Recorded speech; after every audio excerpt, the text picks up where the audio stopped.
এই বছর রমজান পাইছেন, এই বছর মাহে রমজানকে নিজের জীবনের সঙ্গে সম্পৃক্ত করে আলিঙ্গন করে গুনাহ মুক্ত জীবন নিয়ে আল্লাহর দরবারে খাড়া হতে চাই, পারবেন না? আচ্ছা, এবার আরেকটা কথা বললে আরো রাগ করবেন। রোজা রাখা কার আইন? আল্লাহর নামটা আসতে বললে আমি তো বুঝতে পারি না। রোজা রাখা কার আইন? হজ করা, 5 ওয়াক্ত নামাজ জামাতে শামিল হওয়া, চাঁদ আকাশে উঠে কার আইনে? অস্তমিত হয় কার আইনে?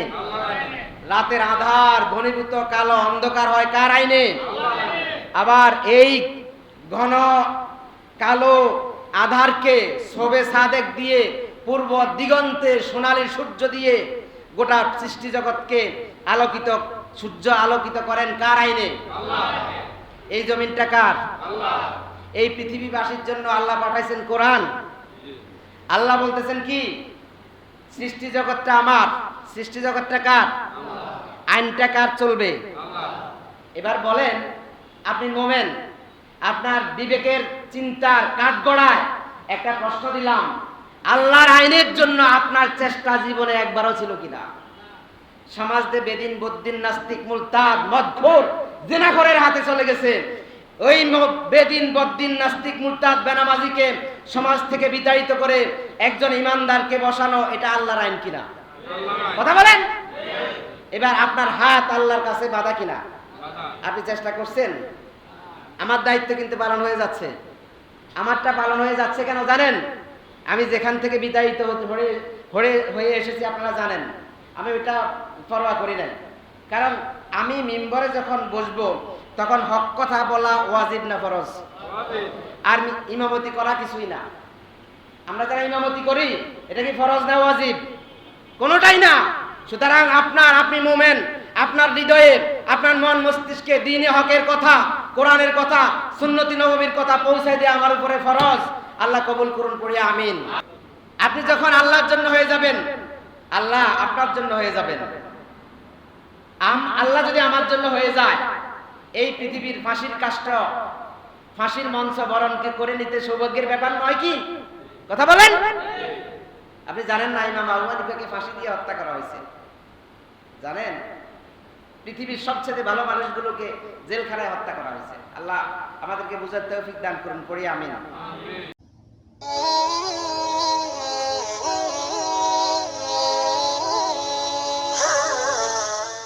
কামা কুতিবা, যেমনি ভাবে ফরজ ছিল, মিন ক্বাবলিকুম, তোমাদের পূর্ববর্তীদের উপরে, লাআল্লাকুম তাত্তাকুন, এই রমজানের সিয়াম সাধনার মাধ্যমে তুমি আল্লাহর ভয় অর্জন করতে পারবে। আল্লাহর ভয় অর্জন করতে পারবে। যেই হৃদয়ের মধ্যে আল্লাহর ভয় আছে, আল্লাহর ভয় আছে, এই হৃদয়, এই মানুষটা দ্বারা এই পৃথিবীতে কখনো একটা অন্যায়ের কাজ, একটা পাপের কাজ, একটা গুনাহের কাজ, একটা সমালোচনার কাজ কখনো সংগঠিত হতে পারে না। শর্তটা কি? আল্লাহর ভয়। কার ভয়? আল্লাহর ভয়। আপনি পাপ করতেছেন দিনে, দেখেন কে? রাতে দেখেন কে? আধারে দেখেন কে? আলোতে। যেখানে কেউ নাই সেখানেও তিনি একজন দেখেন, তিনি কে? এজন্য ভয় করব কাকে? আল্লাহকে যদি ভয় করতে পারি তাহলে জীবনটা পরিশুদ্ধ হবে, জান্নাতের রাস্তা খোলা হবে, জাহান্নামের রাস্তা বন্ধ হবে। কবুল করুন আল্লাহ, পড়ি আমিন। আল্লাহ বলতেছেন যে আমাদের পূর্ববর্তীর উপরে রোজা ফরজ ছিল, তবে 30টা নয়। 30টা নয়। তা আমাদের পূর্ববর্তী কারা? আমার আব্বা তো আমার পূর্ববর্তী, দাদাও পূর্ববর্তী, তাদের উপরও ফরজ ছিল কি ছিল না? কিন্তু আল্লাহ এটা বুঝান নাই। আল্লাহ বুঝাইছেন আদম আলাইহিস সালাম থেকে শুরু করে বনি ইসরাইলের শেষ নবী ঈসা আলাইহিস সালামের পর্যন্ত রোজা ফরজ ছিল। কয়টা উল্লেখ আসে নাই? বনি ইসরাইলের শেষ নবী ঈসা আলাইহিস সালামের শেষে নবুয়ত চলে এসেছে মক্কা মুআজ্জামায় কুরাইশ বংশে। তিনি হচ্ছেন মুহাম্মদ সাল্লাল্লাহু আলাইহি ওয়াসাল্লাম। সমস্ত নবীদের শরীয়তের বিধিবিধান ছিল একরকম, মুহাম্মদ সাল্লাল্লাহু আলাইহি সাল্লামের শরীয়তের বিধিবিধান ছিল ব্যতিক্রম। যেমন আদম আলাইহিসসালাম থেকে শুরু করে ঈসা আলাইহিসসালাম শেষ পয়গম্বর বনি ইসরাইলের, তিনি পর্যন্ত রমজানের রোজা ফরজ ছিল না। প্রতি মাসে 3টা রোজা ফরজ ছিল। কয়টা? প্রতি মাসে কয়টা রোজা? 3টা। এটাকে তাফসীরের কিতাবে আইয়ামে বীজের 13, 14, 15 সুন্নত সুন্নত এই 3টা রোজা হিসেবে রাখতেন। রাসূল করিম সাল্লাল্লাহু আলাইহি ওয়াসাল্লাম এই রমজানের রোজা এই আয়াত নাযিল হওয়ার আগে 3টা করে রোজা রাখতেন। 3টা করে রোজা রাখতেন। আরো 2টা রোজা রাখতেন তিনি প্রতি সপ্তাহে, বৃহস্পতিবার আর সোমবার। বৃহস্পতিবার আর সোমবার। সোমবারে কেন? রাসূল সাল্লাল্লাহু আলাইহি সাল্লাম পৃথিবীতে আগমন করেছেন সোমবারে। এই জন্য নবীজি জন্ম দিবস পালন না করে বিশ্ব মানবতার মানুষকে শিখাইছেন যে সোমবারে আমি পৃথিবীতে এসেছি, এই জন্য আল্লাহ শুকরিয়া করে একটা রোজা। কার শুকরিয়া হবে? আল্লাহ। এখন আমরা যারা সুন্নি আছি, আমরা কিন্তু সিন্নি নিয়ে পাগল, জিরাফি নিয়ে পাগল, বিরানি নিয়ে পাগল, নামাজ কালমার দরকার নাই, নবীজির এই সহি সুন্নতের প্রয়োজন আমরা মনে করি না। তাহলে এরা আসলে সুন্নি নয়, এরা আসলে সুন্নি নয়। এই যে শবে বরাত গেল, আপনি জানেন না। আমার কাছে এক হুজুরে ফোন দিয়া কইতে আছে, হুজুর আমি নাম বললে আপনারা চিনতে পারবেন, নাম বলবো না, কুমিল্লা শহরের এক মসজিদের ইমাম, সে এই শবে বরাতে 70,000 টাকা হাদিয়া পাইছে। কয় হাজার? এবার তার সামনে কোরআন হাদিস খুলে দিলে এই 70,000 লোক সামলাতে সে পারবে? শবে বরাতে যে বদামল গুলো আছে এগুলোর বিপক্ষে সে কখনো বলবে? বুকে হাত দিয়ে বলেন। আফসোস আফসোস, আপনি জানেন না ইসলাম কতটা বিকৃত হয়ে গেছে। ইসলাম কতটা বিকৃত হয়ে গেছে। আজকে যে ইসলামের মধ্যে আমরা আছি কাছেও নাই। অবাক হয়ে যাবেন, আপনি বলবেন হুজুর নতুন কথা বলতেছেন। না, নতুন নয়। আরে 1450 বছর আগের কিতাব, নবীর হাদিস নতুন হতে পারে কিনা? আপনি যেটা 200-250 বছরের মধ্যে করছেন এটা নতুন কথা বলেন। যাই হোক, তো সম্মানিত বন্ধুরা, তাহলে রমজান নতুন কিছু নয়। রমজান কি? অনেক পুরাতন। 2য় হিজরিতে কোরআনের বয়স তখন 15 বছর। মদিনায় নবীজি হিজরত করে গেছেন যে বছর, তারপরের বছর এই আয়াত নাযিল হলো।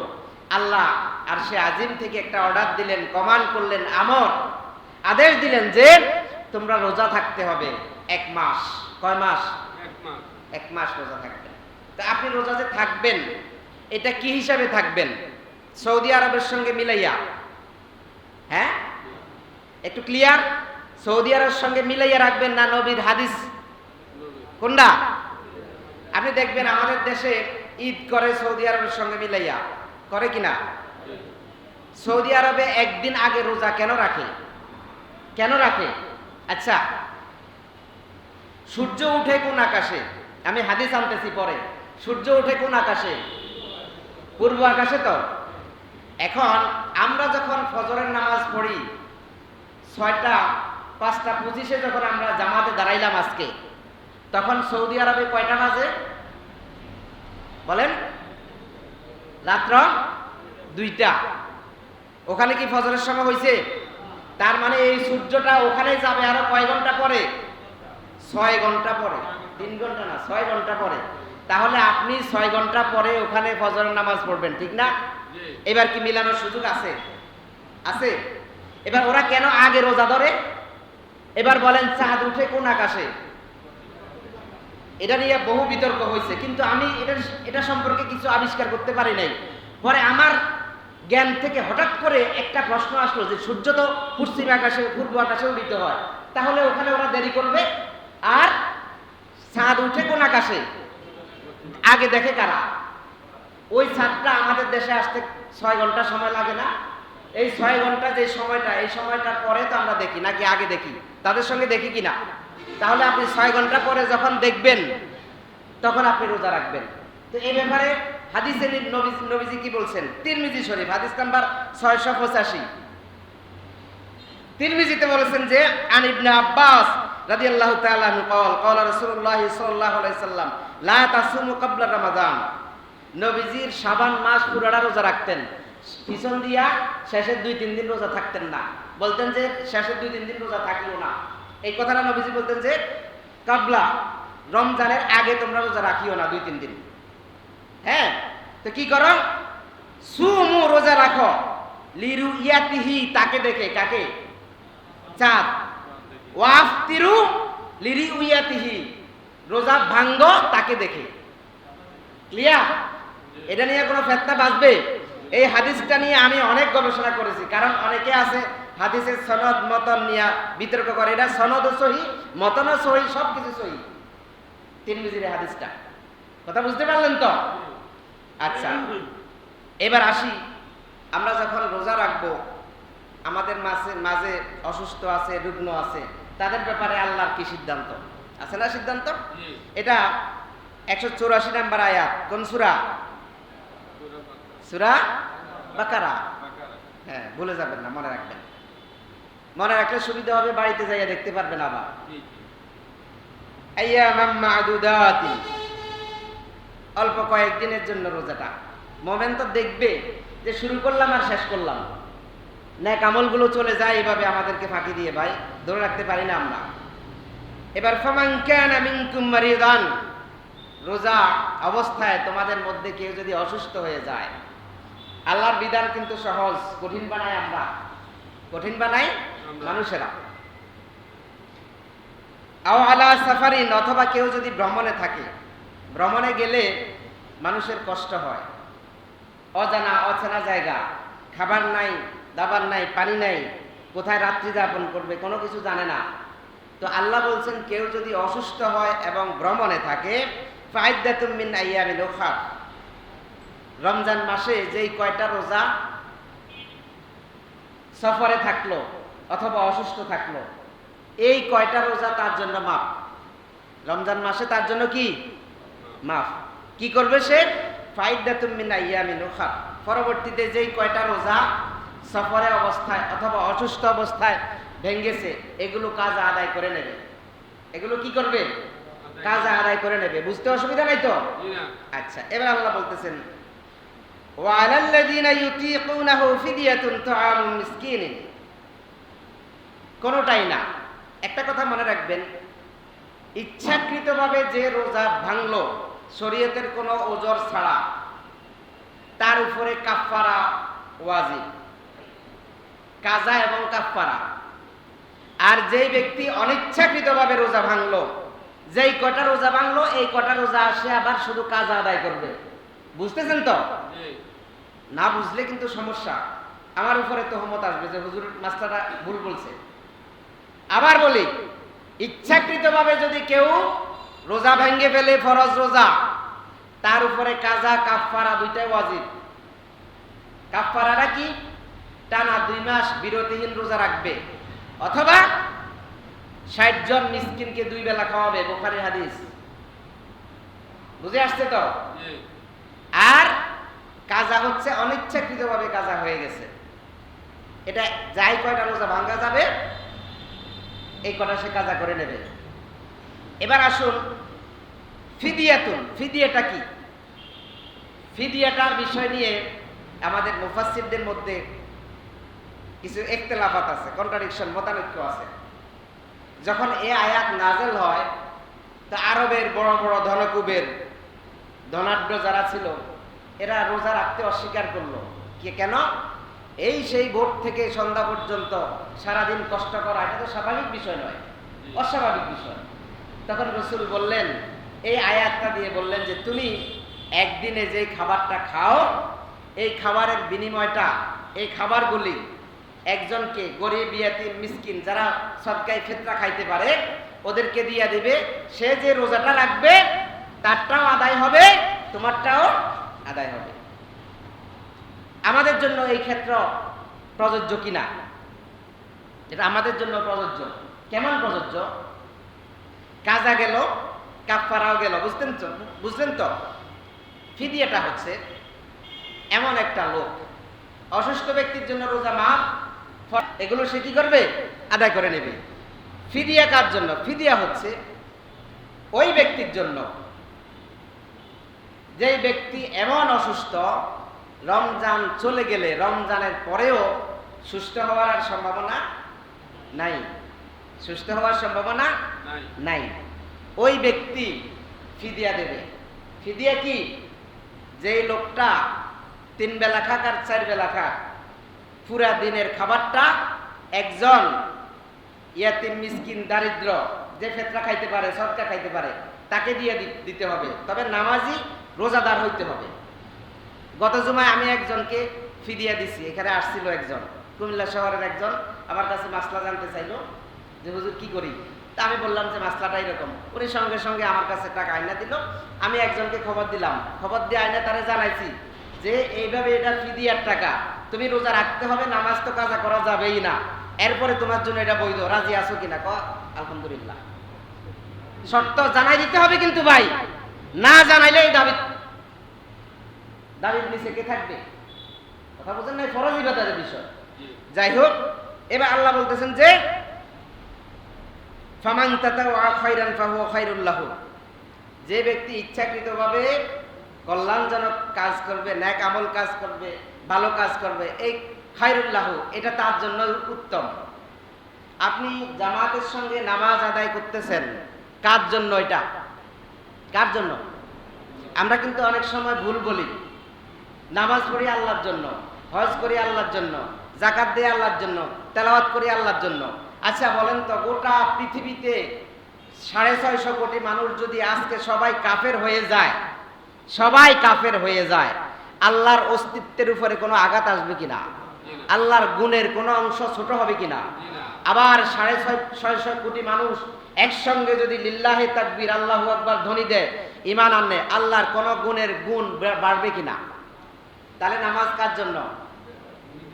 রোজা কার জন্য? না, এখানে একটু পার্থক্য আছে। এটা হাদিস দিয়ে প্রমাণ করব। রোজা আল্লাহর জন্য। রোজা কার জন্য? আপনারা বুঝতে পারেন নাই তো, এই জন্য বলে ফেলছেন।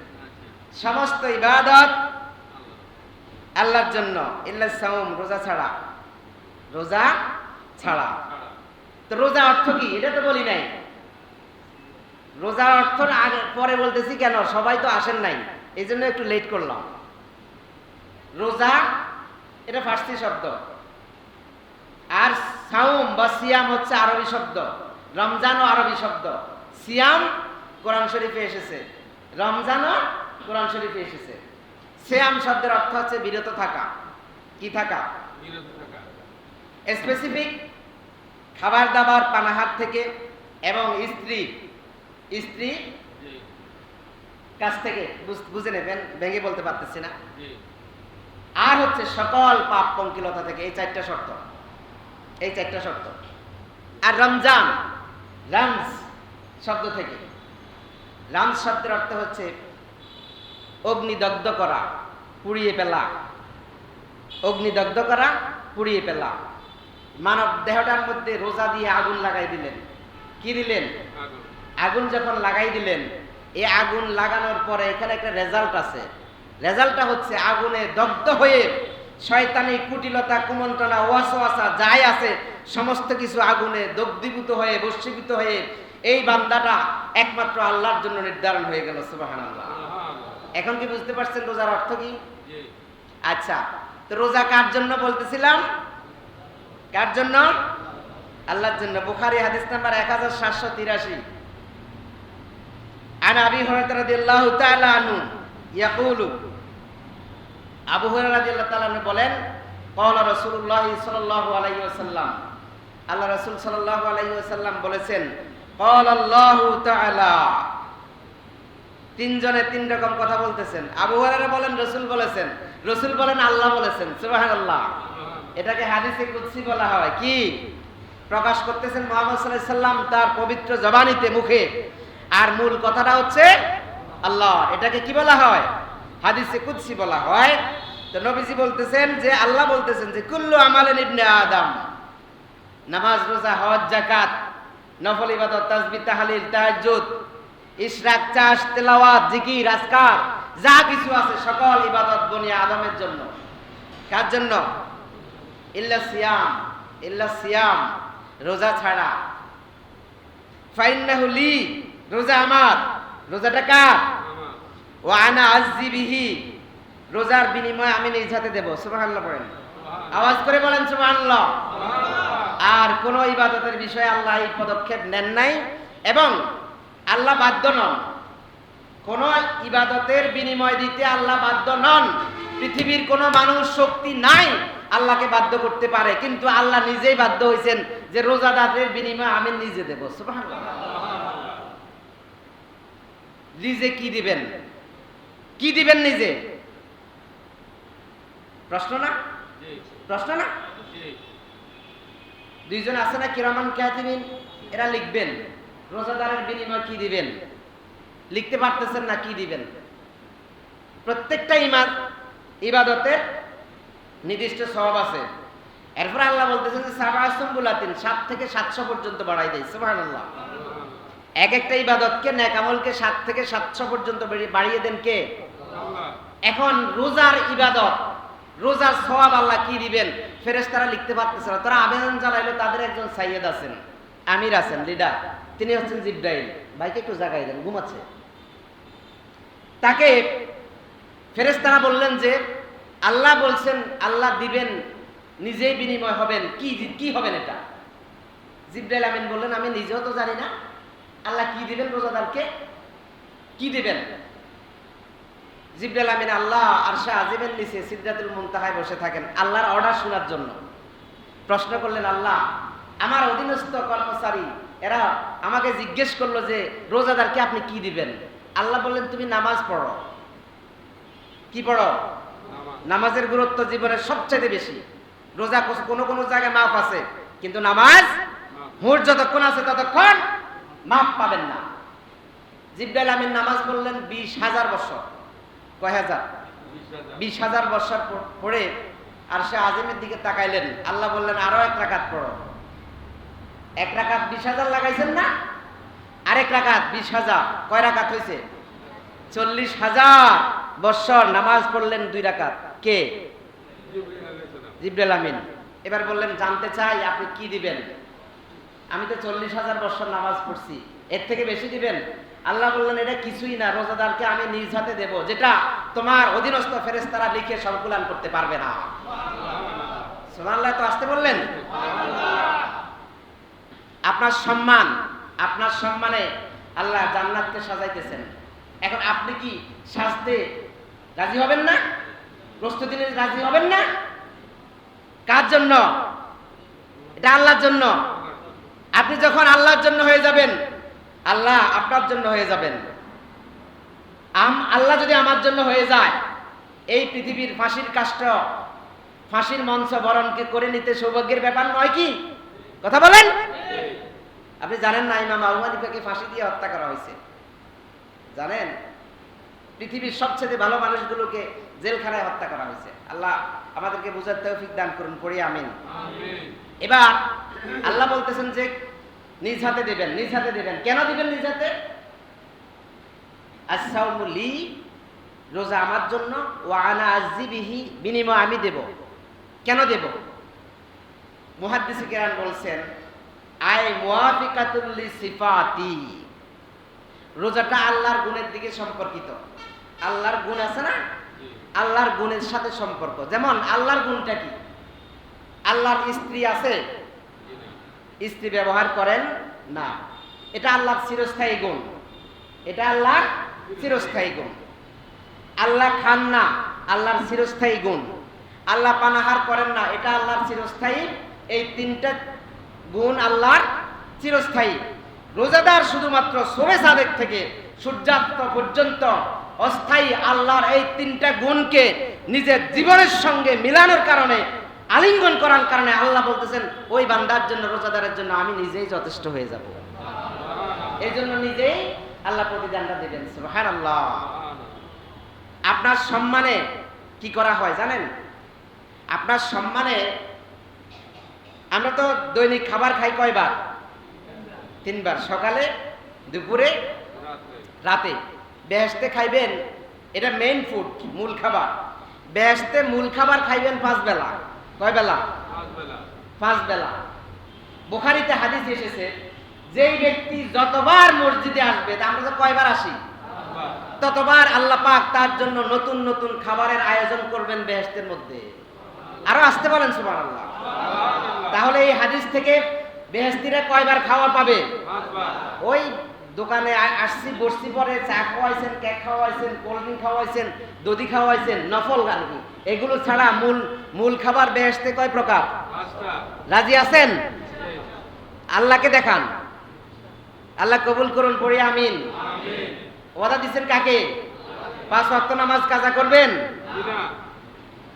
আল্লাহ কবুল করুন, পড়ি আমিন। আমিন। তাহলে আল্লাহর এই চিরস্থায়ী 3টা গুণ মানুষ শুধুমাত্র দিনের অংশের জন্য রোজার মাসে গ্রহণ করার জন্য আল্লাহ নিজেই তার জন্য হয়ে যাবেন। সুবহানাল্লাহ।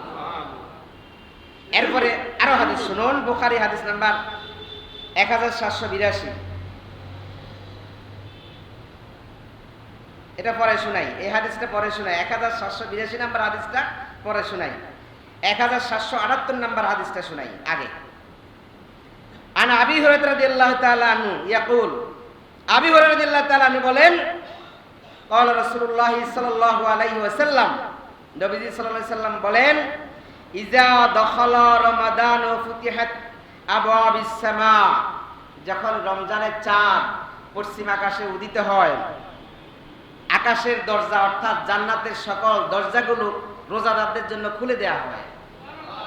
আপনারা সুবহানাল্লাহ আসতে বলেন কেন? রেকর্ড হচ্ছে না এটা? হাসরে দেখবেন আপনি, আপনারা এই সুবহানাল্লাহ কি গুরুত্বপূর্ণ ছিল। আচ্ছা, এবার আল্লাহ নবী বলতেছেন, ওয়া গুলিকাত আবওয়াবু জাহান্নাম, জাহান্নামের দরজাগুলো বন্ধ করে দেয়া হয়। জাহান্নামের দরজা কি হয়?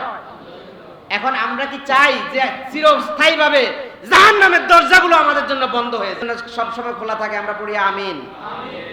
এরপরে আল্লাহ রাসূল বলতেছেন, ওয়া সুলসিলাতিশ শায়াতিন, শয়তানকে বন্দী করা হয়, শয়তানকে শিকল দিয়ে বাঁধা হয়।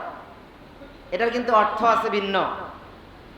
দেখবেন একটা লোক শয়তান, চোর, ডাকাত, এখন এটারে জেলে ঢুকানো হয়েছে। 14 গ্রাম বাজারে ডাকাতি করে, সন্ত্রাসী করে, চাঁদাবাজি করে। চাঁদাবাজি করে না এরা?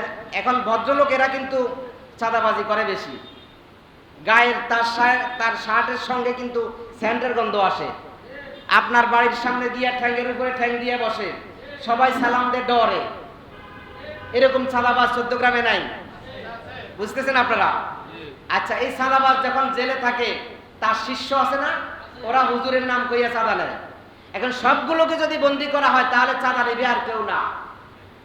14 গ্রাম বাজারের ব্যবসায়ীরা স্বস্তির নিঃশ্বাস ফেলে 2 রাকাত নামাজ পড়ে বলবো, বদমাইশ হয়ে গেছে, বদমাইশের ছেলেবেলা গুলিয়ে গেছে, ঠিক না? এখন আপনি কিন্তু শয়তানকে বন্দী করবেন, শয়তান নিজে নিজেই বন্দী হবে না। এই হাদিসের ব্যাখ্যা কিন্তু এইভাবে নয়। আমরা হুজুররা ব্যাখ্যা জানি না, না জানার কারণে শয়তান বন্দী হয়েছে, তাহলে সব দোষ হয় কেমনে? প্রশ্ন না? শয়তান তো বন্দী, তাহলে রোজা ভাঙে কেমনে? প্রশ্ন না? শয়তান তো বন্দী, বেনামাজি হয় কেন? কে ওয়াসওয়াসা দিল? না। অর্থ হচ্ছে আপনি কি করবেন? রোজা দ্বারা অশ্লীলতা থেকে আপনি বিরত থাকলেন, গীবত থেকে বিরত থাকলেন, নামাজ পাকাপোক্ত হয়ে গেলেন, তেলাওয়াত পাকাপোক্ত হয়ে গেল, শয়তানের কোনো ওয়াসওয়াসা আপনার মধ্যে কাজ করতেছে না। এখন কি শয়তান ফেল? শয়তান দুর্বল নাকি সবল? শয়তান দুর্বল। এটাই হচ্ছে শয়তানকে শিকল। শয়তানকে শিকল পরাইবেন আপনি। কে পরাইবে? আপনি পরাইবেন। রমজানে আপনি দেখবেন এই মসজিদে যেদিন রোজা শুরু হবে, জোহরের নামাজে নিয়মিত মুসল্লি যারা আছেন, এরা জায়গা পাবেন না, এরা জায়গা পাবেন না। তো যেই মুসল্লিগুলো নিউ কামার, নতুন আসলো, এদের উপরে কি গতদিন জোহরের নামাজটা ফরজ ছিল না? তো এরা তখন কোথায় নামাজ পড়ছে আপনি আমাকে বলেন? এরা কি মুমিন না মুনাফিক? মুনাফিক। এই রমজান মাসটা হচ্ছে কোরআনের মাস। কিসের মাস? কোরআনের মাস। কোরআনের মাস। আমরা সব সময় কোরআন তেলাওয়াত করব নাকি শুধু রমজানে? সব সময়। এই রোজা বলতেছে অন্যায় করা যাবে না, জুলুম করা যাবে না, মিথ্যা বলা যাবে না, হারাম খাওয়া যাবে না, সুদ খাওয়া যাবে না, ঘুষ খাওয়া যাবে না, গীবত করা যাবে না, অন্যের হক লুণ্ঠন করা যাবে না। এটা কি শুধু 1 মাসের জন্য বাকি নাকি পুরা বছরের জন্য? এটা হচ্ছে প্রশিক্ষণ। এটা কি প্রশিক্ষণ? এই গত ডিসেম্বর মাসে আমাকে প্রশিক্ষণ দিল, আমি সরকারি চাকরিজীবী, 4 দিনের প্রশিক্ষণ। আমাকে যারা প্রশিক্ষণ দিচ্ছে এরা বিদেশ থেকে প্রশিক্ষণ নিয়ে আসছে, ফ্রান্স, জার্মান, অস্ট্রেলিয়া থেকে। সরকারের কাজ যেন ভালোভাবে করতে পারি, ভুল ত্রুটি যেন না হয়, এটা প্রশিক্ষণ। তো রোজা আসছে বাকি 11 মাসকে রিভিউ দেওয়ার জন্য, কভারেজ দেওয়ার জন্য। এই প্রশিক্ষণ আপনি রমজানে যেভাবে নিজের জীবনকে ঢেলে সাজাইলেন, বাকি 11 মাস এই প্রশিক্ষণের উপরে প্রশিক্ষণার্থী হয়ে যেন আপনি বাকি মাসগুলো এইভাবে কাটাইতে পারেন, তাহলে আপনার জন্য জান্নাতের রাস্তা খুলে যাবে। সুবহানাল্লাহ। কথা কি পরিষ্কার হয়েছে? পারবেন ইনশাআল্লাহ? আচ্ছা, এবার হাদিসের দিকে আসি। আপনার সম্মান কতটুকু? জান্নাতের দরজা খুলে দেওয়া হয়, শুধু তাই নয়, জান্নাতের ভিতরে আপনার জন্য ফুলের মালা নিয়ে অপেক্ষা করতেছেন। বয়স হবে 18। কত? 18। আর আপনি যদি কোনো রকম ঢুকে যাইতে পারেন, আপনার বয়স সবসময় 21 থেকে 22, আর কখনো বাড়বে না। সুবহানাল্লাহ। সুবহানাল্লাহ। এরা অপেক্ষা করতেছে আপনার জন্য। নাম কি? কথা কয় না। ওই হুর যদি 1 ফোঁটা থুতু পৃথিবীতে ফেলাইতো, আপনার জন্য যেটা অপেক্ষা করতেছে আর কি। এখন অর্জন করা না করা আপনার বিষয়। গোল্ডেন জিপিএ 5 সকলে পায় না, ঠিক কি না? বিসিএস এ সবাই উত্তীর্ণ হয় না, মেডিকেল অফিসার সবাই হয় না, বড় কামেল পাস, দাওরা পাস, দেশের উল্লেখযোগ্য আলেম সবাই হতে পারে না, ঠিক কি না? অসংখ্য হইতে পড়ে। তো এই জন্য আপনারটা কেউ না কেউ দখল করবে, কেউ না কেউ দখল করবে। জান্নাতে আপনার জন্য অপেক্ষা করতেছেন হুর, কেউ না কেউ নিবে। নিবে কি না? ঘুমাচ্ছেন, ঘুমাবেন না। তো আল্লাহ রাব্বুল আলামিন প্রতিদিন সাজাইতে থাকেন জান্নাত। জান্নাতের দক্ষিণ থেকে আল্লাহ পাক দৈনিক 5 বার 5 রকমের সুগন্ধ ছেড়ে দিবেন। সুবহানাল্লাহ। এই সুগন্ধ লাগবে কার নাকে? হুরদের নাকে, হুরদের নাকে। ওরা যৌবনের একটা উদ্যম তারা অনুভব করবে। একটা ছেলে যখন বয়স 13-14 পার হয়ে 15-16 হয়, তার শরীরে একটু গরম নাড়াচাড়া দেয় না? অনেকে অন্যায় করে, ঠিক কি না? না, এটা এই যৌবনটা কাল নিয়ামত, অন্যায় করা যাবে না। আল্লাহ যে নিয়ামত দিয়েছেন এটাকে যথাযথ জায়গায় হেফাজত করে ব্যবহার করতে হবে, তাহলে আল্লাহর নিয়ামত কি হবে? বাড়িয়ে দিবেন। আল্লাহ নিয়ামত বাড়িয়ে দিবেন। দক্ষিণ দিক থেকে যখন বাতাস ছেড়ে দিবেন, যৌবনের শিহরণ অনুভব করবেন। জান্নাতে আপনার জন্য যারা অপেক্ষা করতেছেন তারা, সুবহানাল্লাহ পড়েন, ওরা আল্লাহর কাছে সিজদা দিয়ে আবেদন জানাবে, আল্লাহ পৃথিবীতে ওই সমস্ত স্বামীদেরকে আমরা চাই যারা পৃথিবীতে রোজা রেখেছে, তাদেরকে আমাদের স্বামী হিসাবে কবুল করুন। সুবহানাল্লাহ। কি বুঝলেন ভাই? ওয়াজ কি বেশি লাগবে? প্রয়োজন আছে বেশি? আমার ভাইরা, বন্ধুরা, তো এখন হাদিস শুনি আরেকটি। আল্লাহ রাব্বুল আলামিন বলতেছেন, রোজা আল্লাহর জন্য, বিনিময় দিবেন আল্লাহ নিজে। বিনিময় কে দিবেন? আল্লাহ নিজে দিবেন। আপনার সম্মানে আল্লাহ রাব্বুল আলামিন কি করতেছেন শুনেন। এটা হচ্ছে হাদিস নাম্বার 1775, বুখারী। আল্লাহ আপনাকে আরো কি দিবেন? সেটা দিবেন হলো আন সাহাল ইবনে সাহাল রাদিয়াল্লাহু তাআলা আনহু আনিন নবী সাল্লাল্লাহু আলাইহি সাল্লাম। হযরত সাহাল রাদিয়াল্লাহু তাআলা হতে বর্ণিত, তিনি বলেন মহানবী সাল্লাল্লাহু আলাইহি ওয়াসাল্লাম বলেছেন, ইন্না ফিল জান্নাতি বাবান, জান্নাতের একটা দরজা। কয়টা? একটা। আরো দরজা আছে 8টা, কিন্তু এক্সেপশনাল আলাদা একটা দরজা। ইয়াকুলু লাহুর রায়্যান, ওই দরজার নাম হচ্ছে কি? রায়্যান। শুধু আল্লাহ রোজাদারদেরকে সম্মান দিতে কথাগুলো বলতেছেন নবীজি সাল্লাল্লাহু আলাইহি সাল্লাম। কি সম্মান আপনাদের জন্য! এই সম্মান আপনি ধরে রাখতে পারবেন তো ইনশাআল্লাহ? ইনশাআল্লাহ। একটা দরজার নাম কি? রায়্যান। রায়হান না, রায়্যান। রায়হান শব্দের অর্থ হচ্ছে সুগন্ধিযুক্ত ফুল, আমার নামের একটা অংশ কিন্তু। তো ইয়াদখুলু মিনহু সাইমুন ইয়াউমাল কিয়ামা, শুধুমাত্র রোজাদাররা ওই দরজা দিয়ে প্রবেশ করবেন। আল্লাহ আমাদেরকে কবুল করুন, আমিন। জোরে পড়ুন আমিন। লা ইয়াদখুলু মিনহু আহাদুন গায়রুহুম, একমাত্র শুধুমাত্র কেবলমাত্র রোজাদার ছাড়া ওই দরজা দিয়ে আর কেউ প্রবেশ করবে না। ইয়াকুলু আইনা সাইমুনা, আল্লাহ হাশরের ময়দানে বলবেন, কোথায় আমার প্রিয় বন্ধু, দোস্ত রোজাদাররা? ইয়াফায়াকুমুনা, তারা দাঁড়িয়ে যাবে। হাশরের ময়দানে রোজাদাররা দাঁড়িয়ে যাবে। এবার আল্লাহ বলবেন ইয়েদখুলু তোমরা প্রবেশ করো। কি করো? প্রবেশ করো। তারা যখন প্রবেশ করবে, ফাইজা দাখালু, যখন তারা প্রবেশ করবে, উকলিকা, দরজাটা সঙ্গে সঙ্গে বন্ধ করে দেয়া হবে। শুধুমাত্র কাদের জন্য খোলা হবে? কাদের জন্য? রোজাদারদের জন্য। এখন হাসরের ময়দানের রাইয়ান দরজাটা আমরা সকলে খুলতে চাই কিনা?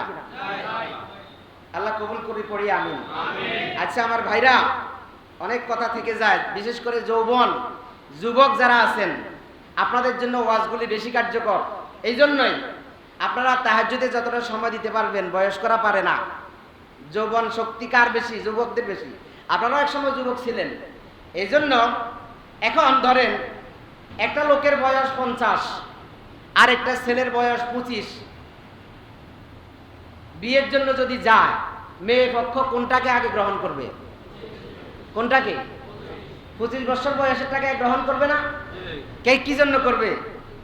সবাই নতুন, নিত্য নতুন চায়, ভালো কিছু চায়, এই তো। এবার আপনি বলেন, আল্লাহ যুবকদেরকে কম ভালোবাসেন না বেশি ভালোবাসেন? ও যুবক, তোমার মন মস্তিষ্কের মধ্যে একটা ইনজেকশন দিয়ে দিলাম, কি করবা তুমি? কথা বোঝেন নাই? আচ্ছা, আল্লাহ রাব্বুল আলামিন রোজাদারকে মাফ করে দেন। রোজাদারকে কি করেন? মাফ করে দেন। আরাফার মাঠে হাজী সাহেবরা যেদিন অবস্থান করেন 9 জিলহজ, ওই দিন তার জীবনের সমস্ত গুনাহ মাফ। সুবহানাল্লাহ। তবে একটা কথা কইলে তো রাগ করবেন, আল্লাহ রোজাদারকে এত সম্মান দিচ্ছেন, এত মর্যাদা দিচ্ছেন, রাগ করবেন না তো? 60 বছর 70 বছর জিন্দেগিতে হজ করছেন, নফল রোজা পড়ছেন, নফল রোজা রাখছেন, তাহাজ্জুদ গুজার, রোজাও রাখছেন সব সময়। আপনার জীবনে একটা রোজা কবুল হয় নাই, এক ওয়াক্ত নামাজ কবুল হয় নাই, আপনার হজ কবুল হয় নাই। কি জন্য জানেন? কি জন্য? বোনেরে ডাক দিয়ে না বলছেন, তোর জায়গাটার দাম 5 লাখ টাকা, তোরে আমি 3 লাখ টাকা দিলাম। এবার আপনি মোমেন না জানেন, এই জন্য আপনার এক ওয়াক্ত নামাজ, রোজা, হজ কবুল হয় নাই। বাইটা সরল সহজ, পৈতৃক সম্পদ সমান বন্টন করেন নাই, তাকে ঠকাই দিছেন। আপনার জীবনের, আপনি জাহান্নামী, আপনার জন্য জান্নাতের রাইয়ান দরজা খুলবে না আল্লাহ। আমি কি বুঝাইতে পারছি? রোজাদারকে আল্লাহ কিভাবে মাফ করবেন? কিভাবে মাফ করবেন? আপনি দেখবেন অনেক সময় জেলখানায় কিছু দিবসে জেলের গেট খুলে দেয়া হয়, কিছু কয়েদিকে মাফ করে দেয়া হয়। কি করে দেয়া হয়? মাফ করে দেয়া হয় বিভিন্ন দিবসে। রাষ্ট্রপতির জন্মদিবস, প্রধানমন্ত্রীর জন্মদিবস, বিভিন্ন উপলক্ষে কি করা হয়? 10 বছরেরটা মাফ করে দেয়া হয়, 20 বছরেরটা মাফ করে দেয়া হয়। খুনের আসামি তার ফাঁসি কমিয়ে তাকে 2 বছরের সাজা করে দেয়া হয়, এরকম মাফ দেয়া হয় না? তো জেলের কর্তৃপক্ষ একটা দিবস উপলক্ষে চিন্তা করলো যে আজকে 10 মিনিট খুলে রাখবো, এর মধ্যে যারা বের হয়ে যাবে তারা মাফ। ফাঁসির আসামি হোক, মৃত্যুদণ্ডের আসামি হোক, যাবজ্জীবন কারাদণ্ডের আসামি হোক, আমি যারা বের হতে পারবে তারা মাফ পেয়ে যাবে। তারা কি হবে? মাফ পেয়ে যাবে। সবাই বের হয়ে যাচ্ছে অনেকেই। একজন ফাঁসির আসামি, 2-3 দিন পরে তার ফাঁসির রায় কার্যকর করা হবে, ফাঁসিতে ঝুলিয়ে মৃত্যুদণ্ড কার্যকর করা হবে।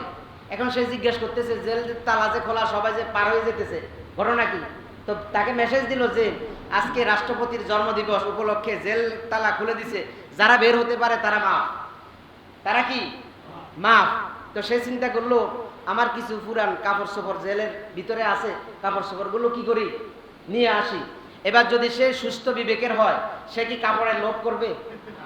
কারণ 3 দিন পরে তার ফাঁসি। না করেন, যদি অপেক্ষা করেন তাহলে কি হবে?